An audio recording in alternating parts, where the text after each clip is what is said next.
Hello and welcome to my VOSA and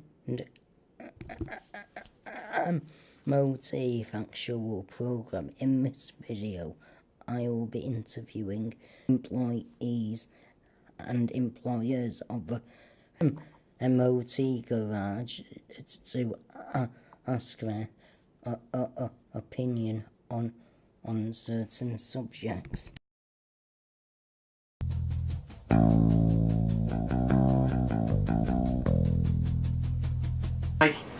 My opinion on the evolution of the M.O.T. I think the M.O.T has evolved the way that it should have done with the new systems that are on cars, such as ABS and traction control and everything else. All these systems are safety systems that drivers become or tend to rely on.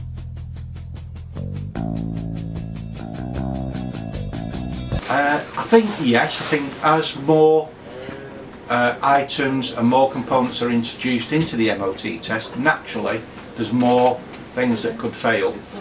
So yeah, definitely there's more failures, but a lot of the failures are actually due to people not having the car serviced correctly.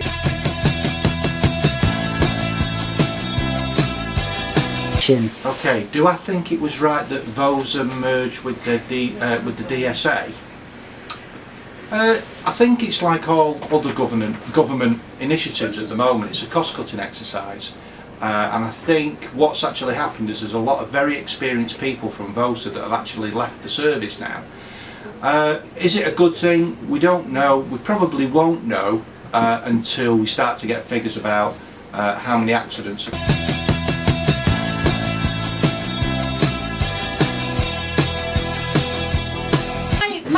On having 16% of women in the motor industry.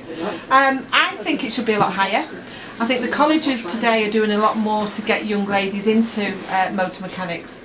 I think the thoughts of a young lady coming into the motor trade is that it's always dirty hands. But cars now are moving to be very much more electronic, so they're able to diagnose cars without having to get their hands dirty.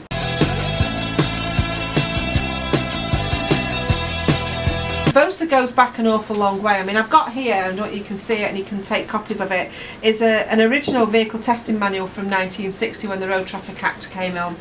VOSA has changed its name over the years for many reasons, and I think we're now called the DVSA, and it's there to protect the motorists.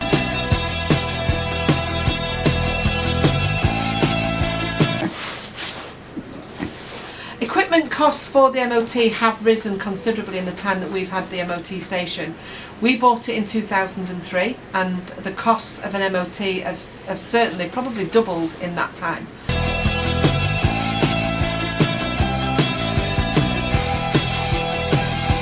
They have, over the years, they have got more difficult to diagnose, purely for the fact that as time's gone on, cars have got more technical in regards to suspension.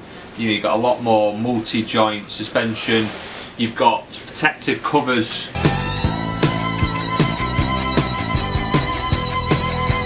I wouldn't say I'm concerned about it getting more technical. It's like everything else, as time's gone on, your equipment's moved on with the car, and you get the equivalent training to use the equipment.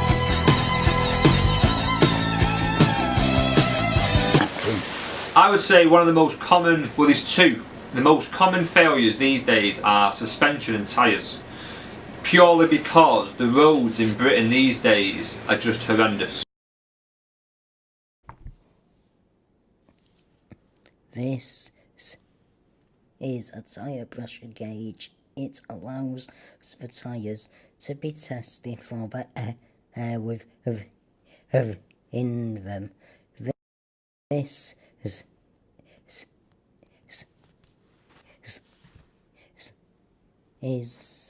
a corrosion assessment tool which tests for the gradual corrosion and deterioration of important vehicle parts. 5-meter steel tape measure, which is used to identify the width of tyres. And you for watching my Factual programme and observing the interviews. I hope that you have learned something today about how VOSA and this will help you in the future.